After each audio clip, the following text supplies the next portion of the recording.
আসসালামু আলাইকুম এভরিওয়ান, সবাই কেমন আছেন? আজকে আমি একটা মজাদার রেসিপি শেয়ার করব, আলু আর ডিম দিয়ে কাবাব রেসিপি।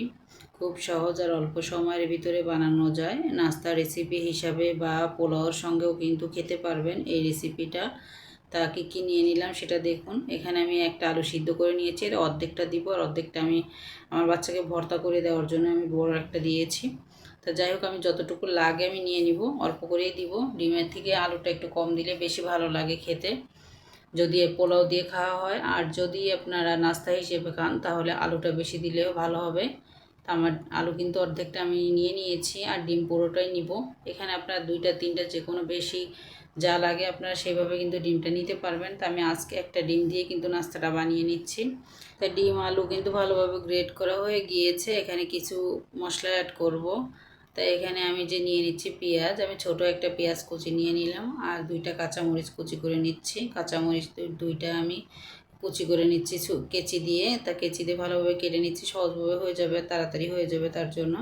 তো সুন্দরভাবে কিন্তু কেচি দিয়ে আমার কাটা হয়ে গিয়েছে।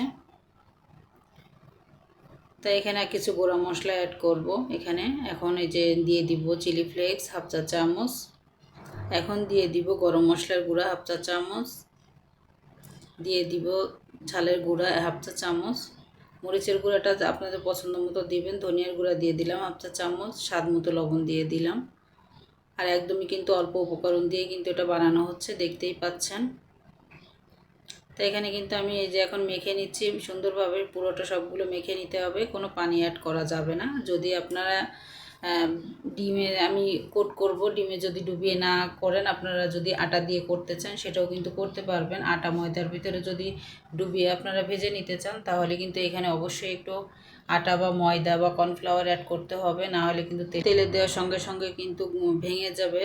তার জন্য কিন্তু এই যে যখন আমি আলু আর ডিমটা মেখে নিচ্ছি তখন কিন্তু আটা ময়দা বা কর্নফ্লাওয়ার অ্যাড করে নেবেন, যদি আপনারা ডিমে না ডুবিয়ে এটা নাস্তাটা না বানান আর কি, কাবাবটা। তা আমি কাবাবের শেপ করে নিচ্ছি, আপনারা আপনাদের পছন্দ মতো করে নিতে পারেন। কাবাবের শেপ তো অনেক ধরনের করা যায়। তা যাই হোক, আমি কিন্তু গোল করে নিব, গোল করে হালকা একটু চ্যাপ্টা করে নিব, অনেক বেশি চ্যাপ্টা করব না।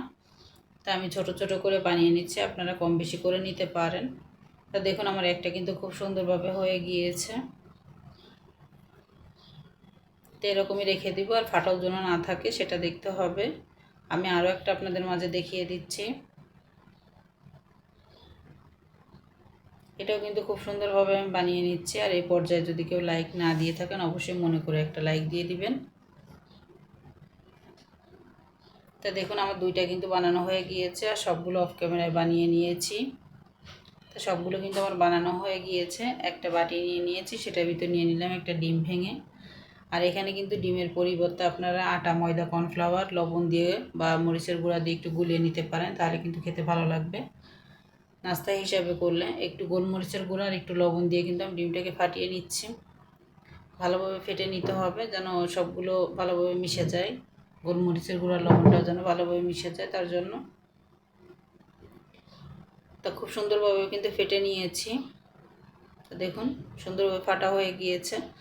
এখন কিন্তু আমি একটা নাস্তা নিয়ে নিলাম বা কাবাবটা নিয়ে নিলাম, নিয়ে কিন্তু আমি এই যে ডিমের ভিতরে ডুবিয়ে নিচ্ছি। ডুবিয়ে নিয়ে কিন্তু আমি যে প্যান বসিয়ে রেখেছিলাম আগে, তার ভিতর তেলটা কিন্তু ভালোভাবে গরম করে নিয়েছি। আর তেলটাকে ভালোভাবে গরম করে নিতে হবে। এখন কিন্তু আমি একটা একটা করে সবগুলো ছেড়ে দিব। তো এই যে আমি এখন দিয়ে দিয়েছি, দিয়ে কিন্তু আমি একটু উল্টিয়ে নিব, উল্টিয়ে নিয়ে একটু সাইড করে নিব। সাইড করে নিয়ে কিন্তু আরও যে কয়েকটা আছে সেগুলোও কিন্তু দিয়ে দিব। তা এখানে কিন্তু আমি ওই যে উল্টে পাল্টে নিচ্ছে, যেহেতু এটা ডিম দেওয়া, একদমই কিন্তু জালটা কমিয়ে এটা রান্না করতে হবে, মানে ভাজতে হবে আর কি, না হলে কিন্তু পুড়ে যাবে। আর ডিমটা পুড়ে গেলে কিন্তু খেতে বেশি ভালো লাগবে না। তা আমার সবগুলো কিন্তু দেওয়া হয়ে গিয়েছে। তা উল্টে পাল্টে কিন্তু আমি ভেজে নিব কালার আনা পর্যন্ত।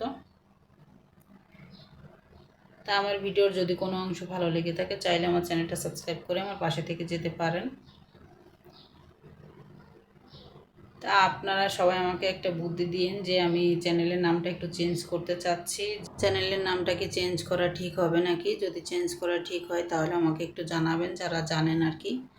যেহেতু এখন আমার চ্যানেলের নামটা অনেক দিন হয়ে গিয়েছে আর চ্যানেলের বয়সটা কিন্তু আমার প্রায় 1.5 বছর হয়ে গিয়েছে। এখন চেঞ্জ করা কি ঠিক হবে নাকি একটু জানিয়েন আপনারা, যদি কেউ ভালোভাবে ওরকম জানেন আর কি, তাহলে অবশ্যই জানাবেন আমাকে। তা যাই হোক, আমার ভাজা কিন্তু হয়ে গিয়েছে, এখন কিন্তু উঠিয়ে নিচ্ছি। এটা কিন্তু পোলাও বা নাস্তা হিসেবে কিন্তু আপনারা খুব মজা করে খেতে পারবেন। পোলাওর সঙ্গে কিন্তু অনেক মজা লাগে, আর নাস্তা হিসেবে খেলে তো আমি বলেই দিয়েছি কি করতে হবে। এখন কিন্তু সবগুলো আমার ভাজা হয়ে গিয়েছে, এখন সস বা চাটনি দিয়ে কিন্তু আপনারা অনেক মজা করে এটা খেতে পারবেন। খুবই লোভনীয় হয়েছে আর অনেক মজাদার হয়েছে। অবশ্যই ট্রাই করুন বাসায়, আর ট্রাই করে জানাবেন যে খেতে কেমন হয়েছিল, আমাকে জানাবেন লিখে। আর এরকম মজার মজার রেসিপি পেতে অবশ্যই আমার চ্যানেলটা ঘুরে আসতে পারেন, আর মজার মজার রেসিপি আছে। আর আজকের মতো বিদায় নিচ্ছি। আল্লাহ হাফিজ, আসসালামু